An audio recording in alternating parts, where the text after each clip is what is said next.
Hussbus bus stop. JP Hussey here, owner of the Hussey Team Mortgage Advisors, with this week's Hussbus bus stop. All right, so one of the I don't want to say it's hard, but if you prepare like we tell you to do, right?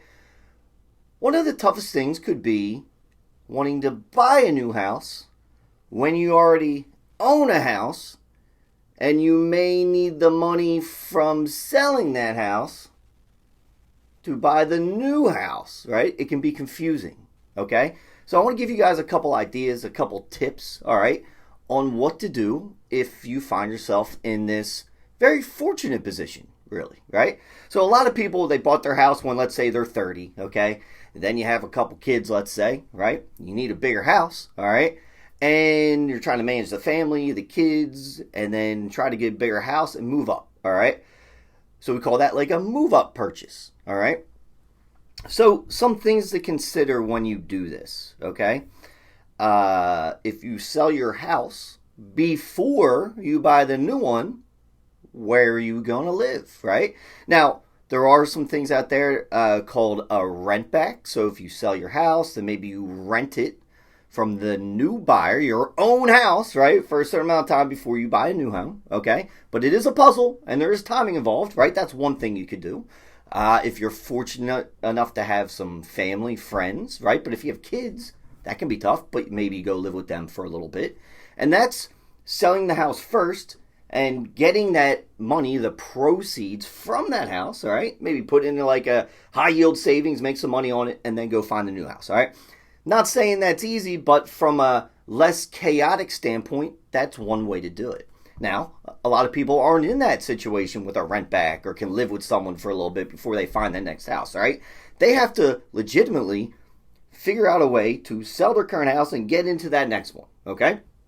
So, one option, right? You buy and sell all on the same day, okay? And that's fine. Title company 1 gives the money to title company 2, all right, to buy that new house, all right?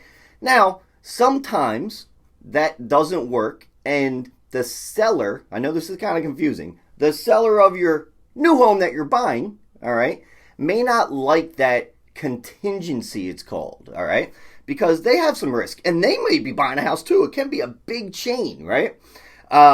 So they may not like that you have to sell a home to buy the new home. Okay? Now, another option, and what you should do if you own a house now, especially over the years with equity just increasing, here's what you need to do. First, when you buy that house, a couple months later, here's what you want to do at some point. You want to get a home equity line of credit on your home. A HELOC, it's sometimes called. All right? What it is, and we've talked about this before, is just like a giant credit card, all right, on your house. The equity, all right, might go up to 90% of your value. Some go to 180, whatever it is.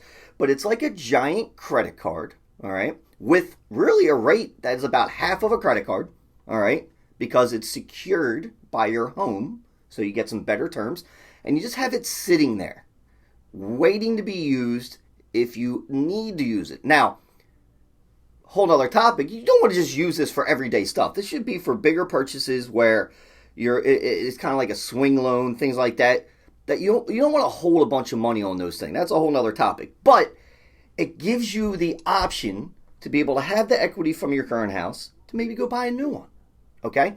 And these don't really cost you anything. If you go to a local credit union, it might be $100 to sign up for an account and you have this line of credit.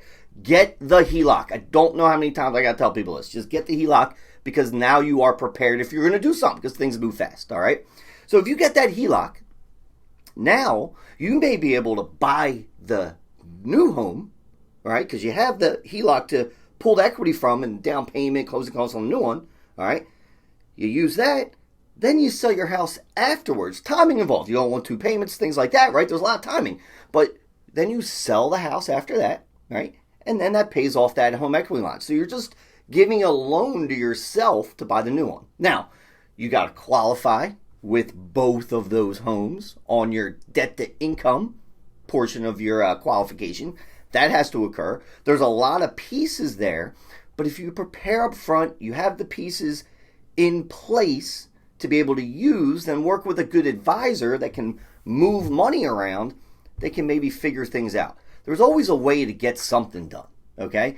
It just depends on how you cut it up and if you give yourself enough time to be able to do it, all right? So the moral of the story is people do this all the time when you have a good team in your corner.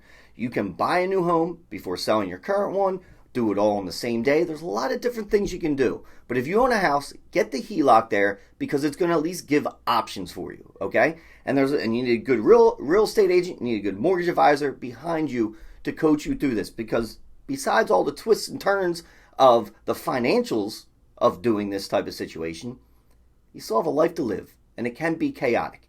So prepare, prepare, prepare, and make sure you're working with a team that understands how to do this and can figure it out and guide you. Hope you have a great day. Hussbus, bus stop.